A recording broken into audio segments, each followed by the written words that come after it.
Buenos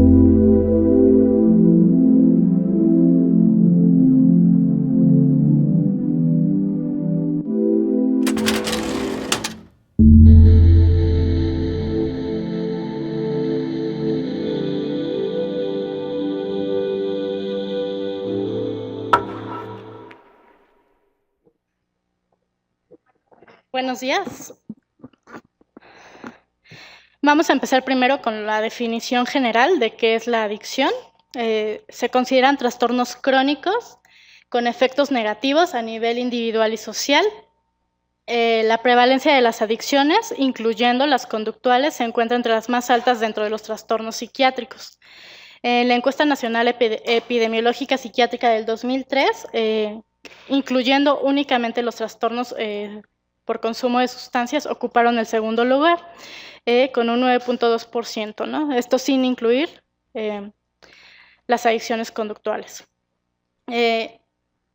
Existen muchos debates en relación a los criterios para describir las adicciones conductuales. Sin embargo, sí hay consenso en relación a que las adicciones no químicas son similares en sus características principales a las adicciones relacionadas con sustancias.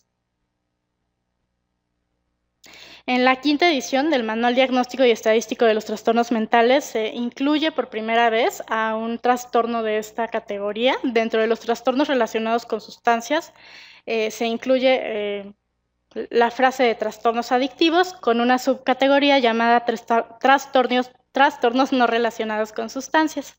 Y es en este lugar en donde se incluye al juego patológico que previamente, como todos sabemos, estaba dentro del trastorno del control de los impulsos. Textual del DSM-5, en referencia al juego patológico, se dice que es una enfermedad, un trastorno que refleja la prueba de que los comportamientos del juego activan sistemas de recompensa similares a los activados por las drogas, pues producen algunos síntomas comportamentales similares a los trastornos relacionados con el consumo de sustancias. Poco a poco, este tipo de trastornos están ganando reconocimiento en el panorama psiquiátrico. Y bueno, cada vez hay más interés en estas conductas, como pueden ser la adicción al internet, al sexo, a las compras o a la comida. En el DSM-5, en la sección 3, existe un apartado que se llama Condiciones para un mayor estudio. Dentro de este apartado se está incluyendo actualmente la adicción a los juegos en línea, por lo que es muy probable que en el futuro pudieran lograr mayor reconocimiento dependiendo de cuánta investigación se pueda hacer en referencia a este tema. Y bueno, finalmente entrar al sistema nosológico psiquiátrico. Sin embargo, existen otro tipo de trastornos psiquiátricos propuestos como posibles adicciones conductuales que aún están en proceso de ser investigados y finalmente reconocidos, y hay otros muchos que están dispersos dentro de otras categorías en el DSM-5 actual.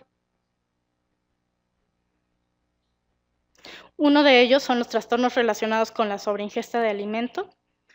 Se consideró para su reclasificación en el DSM-5, pero ahorita se puso en pausa. Y bueno, la idea sería pasarlo hacia los trastornos adictivos, pero por el momento se mantiene dentro de la sección de los trastornos de la conducta alimentaria.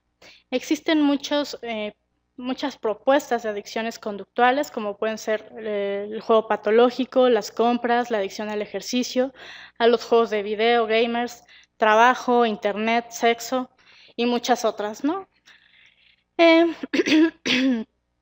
Las adicciones conductuales poco a poco están logrando tener una mayor aceptación y ser reconocidos como una categoría válida dentro de los trastornos psiquiátricos. Sin embargo, siempre surge la duda de qué pasaría si clasificamos conductas excesivas como adicciones. Entonces, hay que tener mucha cautela en la aprobación de estas situaciones, porque finalmente son comportamientos que todos realizamos de forma cotidiana, ¿no? Sin embargo, es importante considerar que si se realizan de una forma no excesiva, no tendrían por qué tener un impacto en la salud del individuo. Así es que no es el objeto o la conducta lo que va a determinar la adicción, sino la relación particularmente intensa y rígida que existe entre el adicto y la actividad elegida. es decir, realizarla de forma excesiva. Existe una tendencia a clasificar un número creciente de conductas como adicciones, intentando como medicalizar y de pronto patologizar muchos de estos comportamientos. Y bueno, el riesgo que se corre con esto es que la gente perciba los diagnósticos psiquiátricos como algo pues, poco grave, porque finalmente pues, muchos de nosotros podríamos caer dentro de esta categoría. Los opositores a esta aproximación diagnóstica dicen que las enfermedades mentales perderían su significado e importancia cuando una parte significativa de la población cae dentro de esta categoría. Y de pronto parecería que toda la conducta humana típica se podría medicalizar y ser categorizada como un trastorno. Otra perspectiva enfatiza que una alta prevalencia de determinados tipos de adicciones en la población podrían sugerir que la adicción son simplemente una característica de la conducta humana, algo diferente, pero dentro de lo esperado. Y esto se podría interpretar más como una alternativa de estilo de vida que como algo patológico. El riesgo que corremos con esto es que de pronto se empiece a enfocarse la atención sobre la persona en lugar de los sistemas o los factores ambientales que están promoviendo que una persona vulnerable de pronto caiga dentro de estas conductas excesivas. En referencia a la definición de adicción según la American Society of Addiction Medicine, la SAM, define la adicción como una enfermedad del cerebro primaria, crónica, que involucra las estructuras de recompensa, motivación, memoria y los circuitos relacionados. La disfunción de estos circuitos va a ocasionar manifestaciones como pueden ser búsqueda patológica de la recompensa o alivio a través del uso de la sustancia o de la conducta. Esa es la definición corta porque la SAM tiene una definición extensa de una cuartilla, ¿no? La adicción se caracteriza por una incapacidad para la abstinencia permanente, dificultad para controlar la conducta, un deseo imperioso de consumir, una disminución del reconocimiento de los conflictos y problemas que le está generando esta situación y evidentemente una respuesta emocional alterada. Parte del problema que ha habido con este constructo de adicciones conductuales ha sido que no existe un consenso sobre la definición exacta de qué es, ¿no? Se propone que es una forma de reforzamiento derivado de la realización de una conducta particular, es decir, que la conducta por sí misma genera la misma conducta, se refuerza a sí misma y se perpetúa a lo largo del tiempo. La adicción conductual va a generar una respuesta de recompensa a corto plazo y eso va a permitir que persista la conducta, a pesar del conocimiento del individuo de las consecuencias adversas que esto le trae. Poco a poco se han ido considerando más conductas como posibles candidatas para clasificarse como adicción. La de aceptación general y que está como en estudio en el DSM-5 es la adicción a los juegos en línea o al internet, si lo vemos desde una perspectiva como más amplia, que ahorita vamos a platicar. Dentro de las más polémicas está la adicción a la televisión, el sexo, a la pornografía, y bueno, también se proponen otras que es muy poco probable que algún día puedan ser clasificadas como adicciones, como puede ser al amor, al bronceado. Entonces, pues esas son más bien como pues como coloquiales, pero realmente no parece que sea posible que puedan entrar dentro de esta categoría. En 1988, Griffith propuso criterios para clasificar una conducta como adictiva. Primero propuso la relevancia, que es que la actividad se convierta en la más importante y domine los pensamientos, sentimientos y conductas del individuo, que haya un cambio en el estado de ánimo del individuo, es decir, una sensación subjetiva, después de realizar la conducta, la tolerancia, que es igual que en el consumo de sustancias, que es resultado de incrementar la cantidad de una actividad particular, logrando un menor efecto, el síndrome de abstinencia, que va a ser un estado emocional desagradable, o los efectos físicos que ocurren cuando la actividad se disminuye o se suspende de forma repentina. También que generen conflicto, es decir, que haya dificultades entre el adicto, el ambiente o con otras actividades o inclusive con él mismo, ¿no? que le genere malestar intrapsíquico y bueno, va a estar caracterizado por periodos de recaída, que es la tendencia a volver a los patrones de actividad que se repiten, incluso después de la abstinencia por tiempos largos. También es importante tomar en cuenta que las adicciones conductuales se caracterizan por un alto nivel de impulsividad y esto se va a deber a un déficit en el control inhibitorio y que las adicciones suelen acompañarse, ¿no? Presentarse juntas. Les presento este artículo que nos parece importante porque es el único estudio que ha logrado tener un seguimiento longitudinal, 5 años de adicciones conductuales. Realmente existe poco estudio acerca de esto, ¿no? Eso es como lo que aporta. Fue una corte de 4.121 adultos en Ontario, Canadá. La edad fue promedio de 46 años. Fueron más mujeres, 54.7%. De hombres fue 45.3%. Se siguió a lo largo de 5 años, de 2006 a 2011, y fueron 2 muestras. La población general, control, y los de alto riesgo para juego patológico. Pero ¿quiénes son los que están en alto riesgo para juego patológico según los autores? Los que cumplan uno o más de los siguientes criterios: que gaste más 10 o más dólares por mes en lotería, juegos instantáneos, bingo, etcétera, que haya jugado en una máquina tragamonedas o haya apostado en carreras de caballo durante el año anterior, o que esté planeando apostar en una máquina tragamonedas que será construida próximamente, ¿no? Son criterios un poco amplios, inespecíficos, pero bueno, esto es lo que propusieron. Se aplicó el instrumento en 5 ocasiones, fue anual. Fue a lo largo de 5 años. Se evaluaron 6 conductas adictivas: ejercicio, sexo, compra, usos de chats, videojuegos y problemas con la comida. Para evaluar la ocurrencia de estos problemas se utilizó un cuestionario de autodiagnóstico que estos autores proponen que tiene la suficiente validez como para poder determinar si existe o no un problema. Y bueno, básicamente se preguntaba si el sobreinvolucramiento en la conducta había causado problemas en los últimos 12 meses, durante el último año. La gravedad del problema conductual se evaluó con una escala que mide juego patológico, que consta de 21 apartados, y bueno, no hay un punto de corte, simplemente a mayor puntaje, mayor gravedad en la adicción. Esta escala tiene 3 dominios, que básicamente son problemas psicosociales causados por la conducta, pérdida de control y otras características relacionadas a la adicción, que básicamente se enfocaba en apetencia y preocupación por el consumo o por la conducta y por las consecuencias. Dentro de los hallazgos se encontró que existían diferencias significativas por género en los 5 muestreos, los anuales. Se encontró que en hombres lo más frecuente fue la adicción al sexo, que fue el 3.1%, en mujeres fue la comida con el 8.3% y las compras con el 5.2%. Sin embargo, en los dos, lo más frecuente fue la adicción a la comida. Mujeres 8.3, como ya les había enseñado, y en hombres 4.3. Las que fueron menos frecuentes en mujeres fue la adicción al sexo, 0.8, realmente bajo, y en hombres el uso de chat, 1.2%.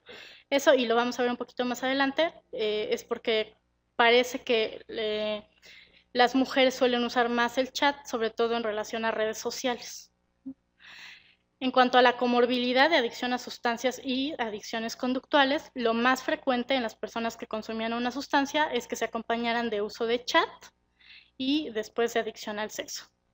Los que menos tuvieron problemas de comorbilidad con sustancias fueron los que tenían una adicción a la comida.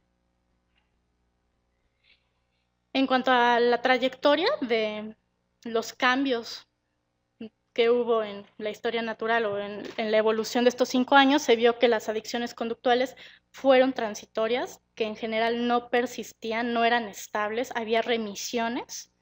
La conducta problemática más estable, es decir, que en los 5 tiempos de medición se reportó con mayor frecuencia, fue la adicción al sexo. Inclusive en hombres, el 5.4% de ellos reportó los 5 tiempos seguir teniendo problemas con la adicción al sexo. Y entre las mujeres, lo que fue más frecuente que permaneciera a lo largo del tiempo fue el problema con las compras. Sobre la búsqueda de ayuda, se vio que la tasa en que buscan ayuda activamente, por lo menos, fue menor a la mitad de lo que se reportó el problema.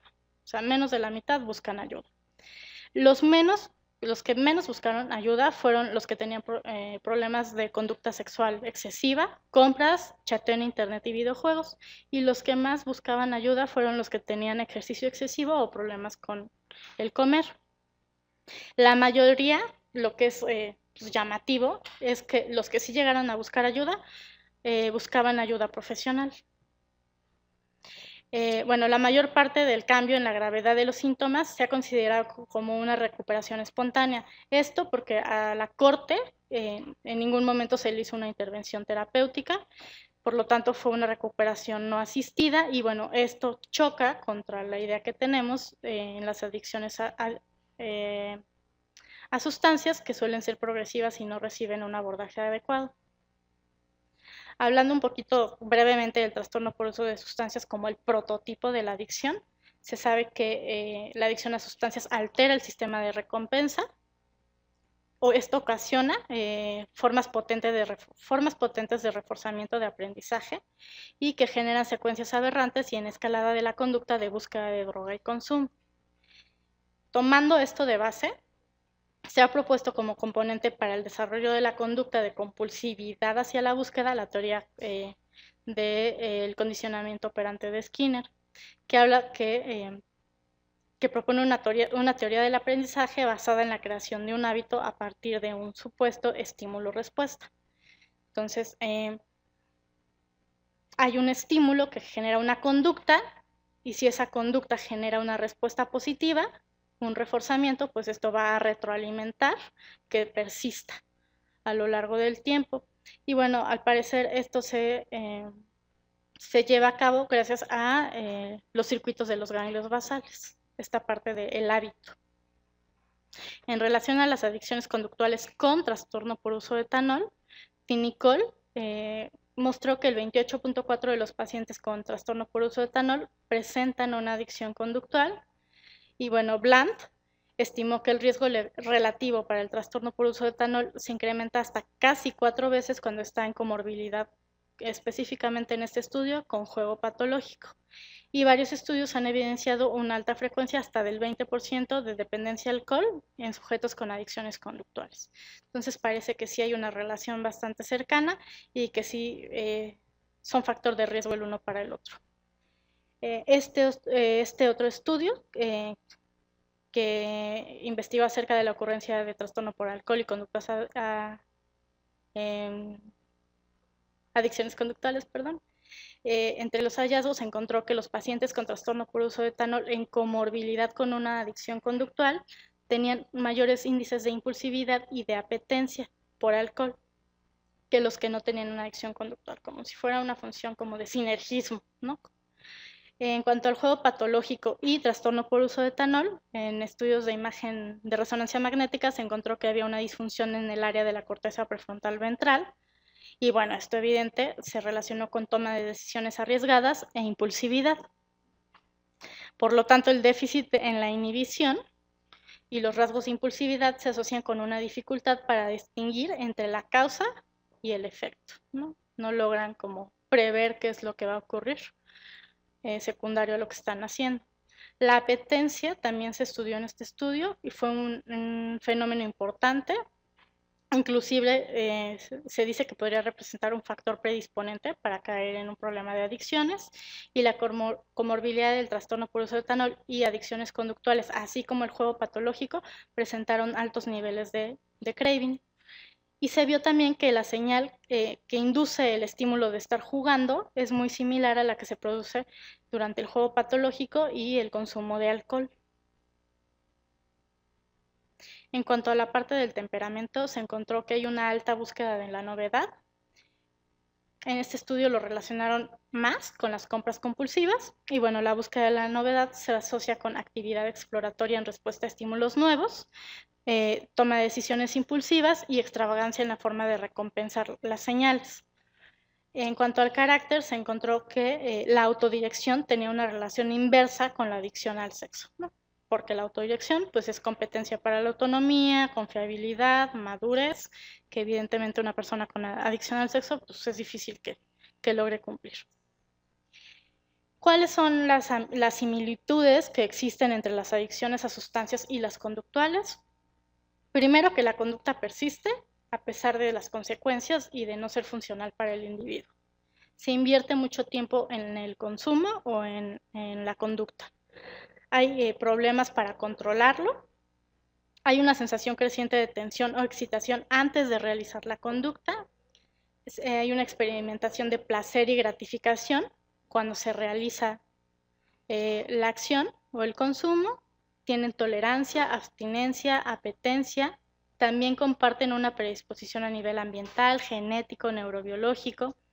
La historia natural, la impulsividad, la compulsividad y las características de personalidad también parecen ser semejantes. Las dos tienen alteraciones en los sistemas de aprendizaje y de memoria del cerebro, ocasionado por la predisposición genética que ya trae el individuo y por la neuroadaptación patológica, por la conducta y el reforzamiento aberrante que se da con estos trastornos. Y bueno, en el área neurocognitiva se ha visto que tienen una disminución en el rendimiento en pruebas de inhibición, flexibilidad cognitiva y tareas de planificación. Finalmente, existe una desregulación de varios neurotransmisores. Las adicciones conductuales, a diferencia de las adicciones a sustancias, no tienen un efecto neurotóxico directo.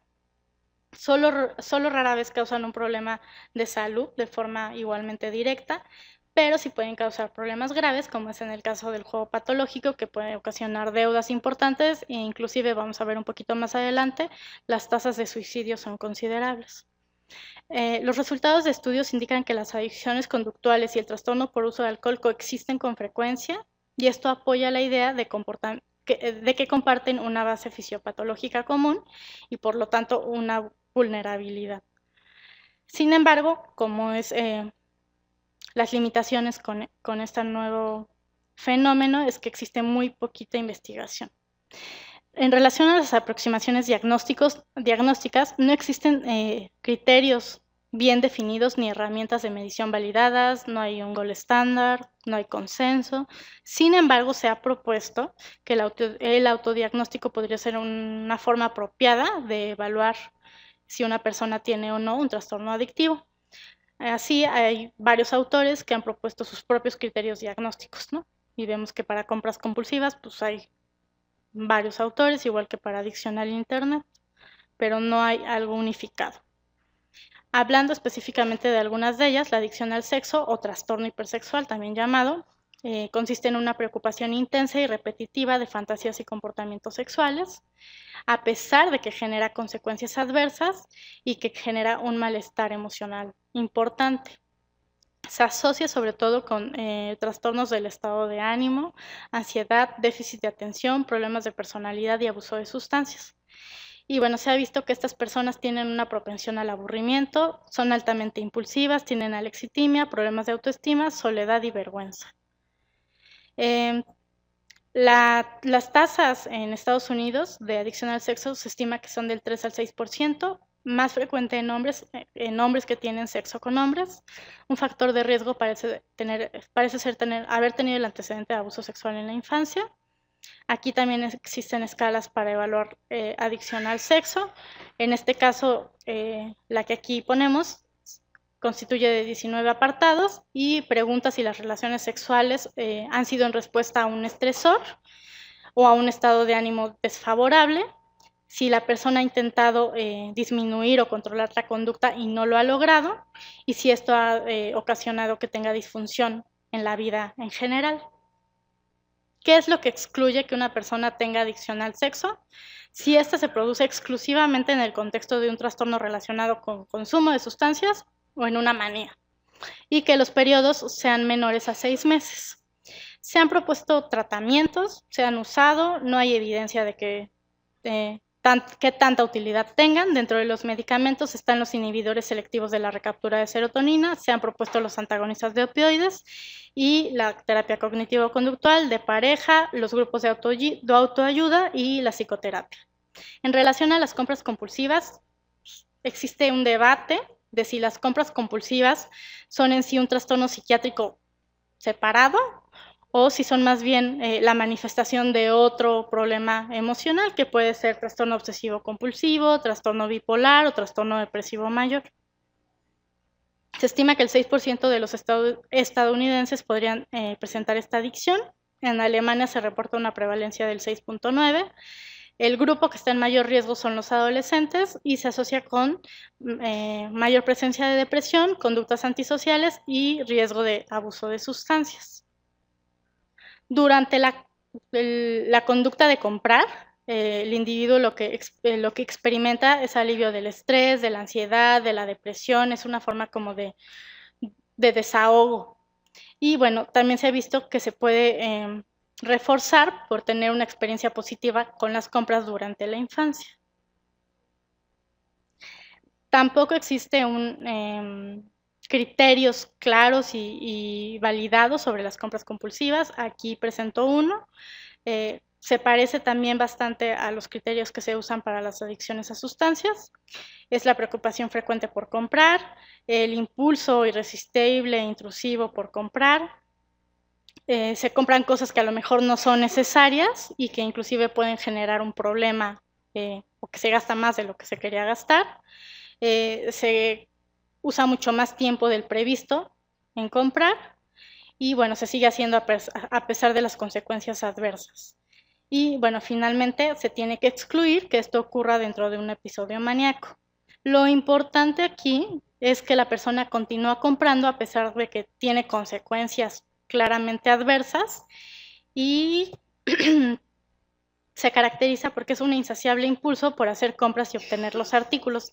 Entonces, la diferencia es que la conducta no se hace por necesidad de tener un objeto o por la ansiedad de querer tener cierta prenda, ¿no? Sino más bien para permanecer en la acción, en el proceso de estar comprando. De manejo se proponen antidepresivos, estabilizadores del ánimo, naltrexona, terapia cognitivo-conductual. Se sabe que tiene un curso crónico con recidivas y que, bueno, este curso crónico pues, es altamente favorecido por el tipo de sociedad en la que estamos. Y, bueno, finalmente persiste a pesar de que las consecuencias pueden ser realmente graves. En relación al juego patológico, la prevalencia es del 4% en población adulta estadounidense. Se caracteriza igualmente por una abstinencia al tratar de reducir o de dejar de jugar. Hay tolerancia, se necesita jugar cada vez cantidades más grandes de dinero. Y hay una preocupación en relación al juego, o sea, la persona ya está planeando la siguiente vez que va a jugar, ¿no? Y cómo le va a hacer para tener dinero para poder ir a jugar.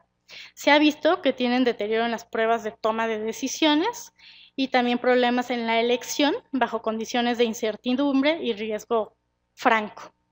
Aquí entonces se propone una teoría que es más bien como económica, que se llama teoría de las perspectivas, que sirve para describir cómo las personas toman decisiones en situaciones donde hay muchas alternativas, pero que involucran un riesgo para la persona. Y cómo se evalúan las potenciales pérdidas y ganancias, cómo es que el individuo procesa esto. Y lo que se ha visto es que estos individuos tienen una sobreestimación global de las probabilidades, pero de ganar, ¿no? Reuter, con ayuda de un estudio de resonancia magnética funcional, usó un juego de adivinar tarjetas y bueno, se vio que mientras el individuo estaba como esperando saber si había adivinado o había ganado, al saber qué tarjeta era, había una hiperactividad en el estriado dorsal de los jugadores durante ese momento. Y bueno, esto era en relación al que esperaba la ganancia y finalmente la recompensa. También se propone un modelo biopsicosocial en el que hay factores predisponentes. El individuo ya tiene fallas previas para resolver problemas, una personalidad probablemente altamente impulsiva y variabilidades genéticas. Asociado a la experiencia previa de haber ganado en algún juego, genera una alteración a nivel cognitivo-conductual. Se propone que hay 3 subtipos de jugadores patológicos. Uno es el condicionado conductualmente, es una persona que ya tiene una alteración en el sistema de recompensa, es una persona que sí está en riesgo de tener pérdidas importantes y que sí se va a enganchar con la conducta. El emocionalmente vulnerable es aquel que está pasando por una crisis emocional, que a lo mejor se acaba de divorciar, que perdió el trabajo y que de pronto cae en esta conducta, pero que no es alguien que vaya a quedarse en ella, ni tampoco que vaya a tener pérdidas importantes de dinero. Y el antisocial impulsivo, que bueno, esto es como esta, pues sí, esta búsqueda de la novedad, esta impulsividad, pero tampoco son personas que se vayan a quedar pues dentro de este problema, ¿no?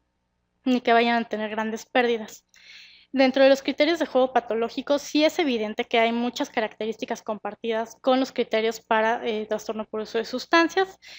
Es una conducta que es problemática, persistente, recurrente, que causa deterioro, malestar. Se necesita apostar cantidades cada vez mayores para conseguir el efecto deseado. Se siente nervioso, ansioso, irritado cuando no puede jugar o cuando se reduce la frecuencia con la que juega. Ha intentado dejar de hacerlo o de controlarlo, pero no lo ha logrado. En general pasa gran parte del tiempo ocupado pensando en que quiere volver a jugar, en cómo le va a hacer para volver a conseguir dinero para poder seguir apostando. Cuando tiene sentimientos negativos o de malestar, suele recurrir al juego. Y bueno, después de perder dinero, siempre tiene la idea de que va a volver a jugar para recuperarse. Miente para ocultar la gravedad de la adicción y bueno, ha puesto en peligro varias áreas de su vida, como relaciones interpersonales, la parte académica. Okay. Y bueno, y tiene especificadores: episódico, pues, que tiene remisiones; persistente, que es crónico; en remisión inicial, que tiene 3 meses en los que no ha cumplido criterios; en remisión continua, 12 meses sin criterios; y leve, moderado y grave. Acá lo interesante es que el grave tiene que cumplir prácticamente los 9 criterios. Es importante evaluar con ellos la gravedad, porque se ha visto que tienen alta asociación con suicidio. Hasta el 81% de los jugadores patológicos en tratamiento tuvieron ideación suicida y el 30% reportó 1 o más intentos en los últimos 12 meses. Dentro de los abordajes se apoya las estrategias cognitivo-conductuales con la reducción de reforzamientos ante la exposición a situaciones de riesgo, herramientas de afrontamiento y modificaciones de distorsiones, como el hecho de que el jugador sobrevalora su habilidad para el juego y tiene la idea de que siempre va a ganar. Los grupos de 12 pasos también pueden ser útiles. En cuanto al Internet, la incidencia del uso patológico es del 4.4%, es más frecuente en hombres, sobre todo en hombres va a ser los juegos en línea, y en mujeres las redes sociales. Se asocia con depresión, ansiedad, déficit de atención, síntomas obsesivos y problemas físicos, específicamente obesidad. Y es ahí donde no se sabe si la obesidad de pronto puede ser un factor de riesgo para que la persona se involucre más con la conducta del Internet, o es en sentido contrario. Es sobre todo algo muy frecuente entre adolescentes. La tasa promedio de uso patológico es del 3.5% y los que llegan a tener consecuencias realmente adversas es del 13.5%. El trastorno por juego en Internet es otra de las categorías que está próxima quizás a ser estudiada para ingresar dentro del DSM-5. El término más amplio es adicción al Internet, sin embargo, la adicción al Internet incluye muchas cosas, como puede ser pornografía, como puede ser redes sociales, como puede ser jugar. Entonces, es importante diferenciar cada una de estas categorías porque probablemente sean entidades distintas.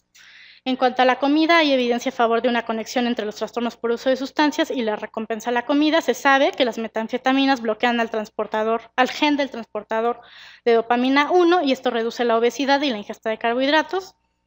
Y se ha visto una asociación entre la presencia del polimorfismo TAC1A del receptor D2 y un mayor índice de masa corporal, que sabemos que este polimorfismo se asocia con conductas adictivas. Dunn realizó un estudio y vio que después de una cirugía bariátrica había una disminución de los receptores D2, o sea, el individuo quedaba en un estado hipodopaminérgico. Entonces, Bloom sugiere que luego, otro autor, de la realización de una cirugía bariátrica ocurrió un cambio desde la adicción a la comida hacia otro tipo de adicción, porque sigue el estado hipodopaminérgico, ese no se solucionó. Entonces, como alternativas terapéuticas, se propone la investigación de tratamientos que aumenten o que mejoren esta deficiencia de dopamina. Volkov encontró evidencia que existe menos disponibilidad de receptores D2 en sujetos obesos.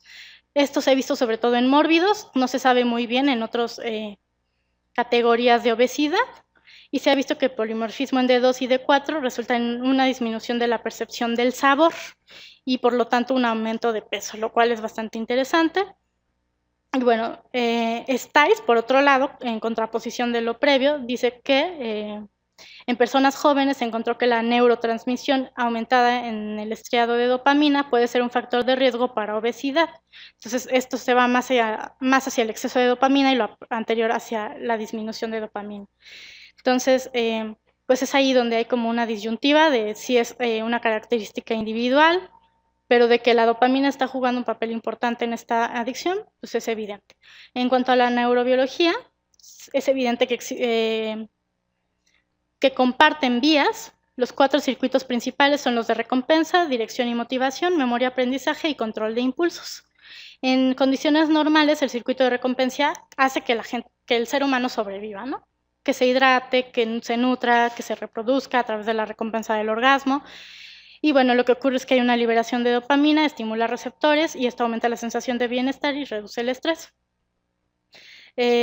Sabemos que el área tegmental ventral va a liberar dopamina que va a estimular al núcleo accumbens y finalmente la liberación de dopamina de este sitio va a estimular a la corteza prefrontal. Sin embargo, este circuito se puede ver afectado por sustancias o por conductas. Bueno, hay desregulación de varios neurotransmisores. La participación, por ejemplo, de la dopamina está involucrada con el aprendizaje, motivación y la relevancia del estímulo, incluyendo la recompensa. Los opioides, sobre todo distribuidos en el cuerpo estriado ventral y la corteza prefrontal ventromedial, dan la experiencia subjetiva de placer y de urgencia de consumo. La serotonina es el que permite el inicio o el cese de la conducta. Y se ha visto que niveles bajos de ácido 5-hidroxindolacético en líquidos cefalorraquídeos se asocian con alta impulsividad, búsqueda de la sensación, inclusive agresividad.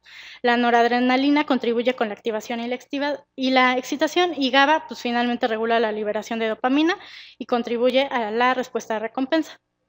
¿Qué se ha encontrado específicamente en juego patológico y uso de sustancias? Una actividad disminuida en la corteza prefrontal ventromedial, lo que se asocia con decisiones impulsivas. En resonancia magnética funcional también se ha visto una disminución en la actividad neuronal del estriado ventral, que se ha visto muy asociado con la apetencia. Y bueno, por el lado contrario, la liberación de mucha dopamina del estriado se provoca al estar la persona jugando. Rápidamente, Bloom intentó como conjuntar todos los factores que son genéticos, ambientales, comportamientos aberrantes en una sola teoría, incluyendo el estado hipodopaminérgico. Él habla de que hay una disfunción en la cascada de recompensa que ocasiona disminución de la dopamina y esto ocasiona un comportamiento de búsqueda. Finalmente, la sustancia o la glucosa lo que hace es liberar dopamina y aliviar ese malestar. Se ha visto que los portadores del alelo TAC-A1 del receptor D2 se asocian con menor disponibilidad del receptor D2, que está claramente asociado con conductas adictivas, impulsivas y compulsivas, como las que mostramos abajo. El polimorfismo de este alelo se asocia con menor neurotransmisión en el núcleo accumbens, menor disponibilidad de receptores D2, disminución de dopamina y finalmente mayor riesgo de adicción. En estudios de neuroimagen se ha comprobado que sí disminuyen los receptores D2 en estriado y bueno, en PET hay un aumento significativo de recaptura del estriado en el estriado de 18F6 DOPA. En el síndrome de deficiencia de recompensa finalmente se incluye la alteración de la cascada de la recompensa, los factores genéticos, ambientales, la deficiencia de dopamina y el comportamiento anormal. Y bueno, él propone varios trastornos que todos comparten en común una deficiencia en la cascada de la recompensa, entre ellos la obesidad, el juego patológico, la conducta sexual inadecuada. ¿Cuáles son las consecuencias de las adicciones? Pueden ocurrir cambios tanto funcionales como estructurales, puede haber problemas en la memoria, en el juicio, disminución del volumen de la corteza prefrontal dorsolateral, del cíngulo anterior, área para hipocampal y bueno, existe una falta de control sobre la conducta, lo que va a ocasionar comportamientos excesivos y esto ocasiona descuido en las relaciones interpersonales por estar enfocado en la conducta excesiva, consecuencias negativas en la salud y bueno, que la persona de pronto no cumpla con obligaciones ya establecidas. En cuanto a las propuestas de manejo, se ha visto que los abordajes para las adicciones conductuales funcionan para las adicciones a sustancias, funcionan también para las conductuales, el abordaje psicosocial y farmacológico. Se ha visto que los 12 pasos, los grupos de autoayuda, la terapia motivacional y cognitivo-conductual han sido exitosos. Dentro de la intervención psicosocial, se basa en un modelo de prevención de la recaída que fomente la abstinencia, identificando patrones de abuso, evitar o hacer frente a situaciones de alto riesgo y hacer cambios en los estilos de vida que refuercen conductas pero positivas. No existen medicamentos aprobados para el tratamiento de esto. Se está pensando que si es un estado hipodopaminérgico, pues podría existir un agonista dopaminérgico que supliera esta falla. Bloom ha desarrollado un agonista que parece que tiene efectos antiadictivos. Y en modelos de ratones refiere que aumenta los niveles de encefalina, reduce las conductas de búsqueda de alcohol y en humanos reduce los síntomas de abstinencia, reduce la apetencia por alcohol, heroína, cocaína, nicotina, reduce la conducta sexual excesiva e inclusive ayuda a los síntomas de estrés postraumático. Finalmente se propone un modelo teórico nuevo, cuestionable a lo mejor, que trata de englobar algunas características o de tomar algunas características de las adicciones a sustancias, del trastorno obsesivo compulsivo y del trastorno de control de impulsos, que denominan trastorno impulsivo compulsivo.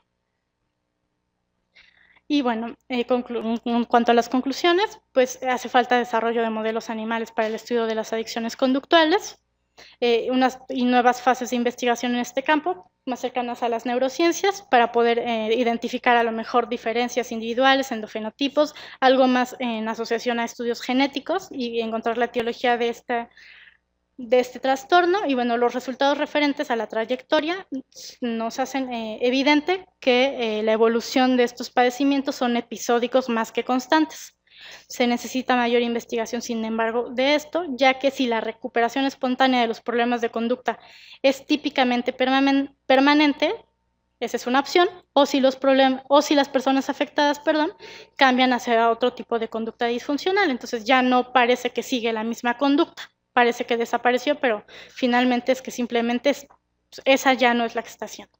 Los individuos que luchan con las conductas excesivas buscan ayuda pocas veces, pero en general acuden a profesionales.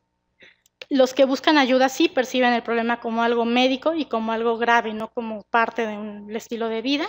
La experiencia se vive como un proceso patológico, disfuncional y que genera sufrimiento. Y bueno, finalmente las adicciones conductuales son parte de un constructo complejo, es una nueva propuesta que se está abriendo camino, hace falta más investigación para conocer factores fenomenológicos, clínicos, neurobiológicos, psicosociales, y bueno, lo que sí es importante es que se ha visto que generalmente van superpuestos a otras patologías.